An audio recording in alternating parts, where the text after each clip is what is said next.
Hi everyone and welcome back to another video. So if the Runna app isn't opening or gets stuck on the loading screen, it's usually caused by connection issues, outdated software, or a temporary app glitch. The good news is that most loading problems can be fixed in just a few minutes.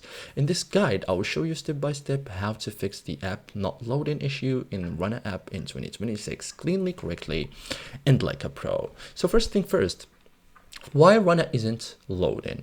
So common causes include no internet connection, weak Wi-Fi or mobile signal, outdated app version, temporary app glitch, server or maintenance issues. So most problems are connection related, okay?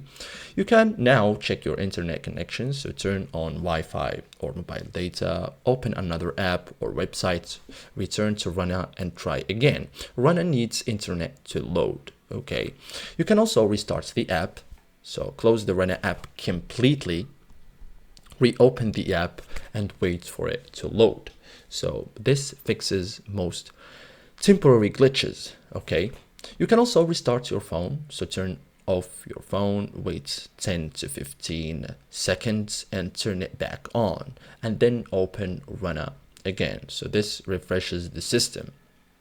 You can update the Runna app, so open the App Store or Google Play, search for Runna, tap update if available. Updates fix many loading issues, okay? You can clear cache, so open settings on your phone, go to apps, tap Runna, tap storage, and tap clear cache. This removes temporary files, but by the way, this is just for only Android users. So thank you guys for watching this video and see you in the next tutorial.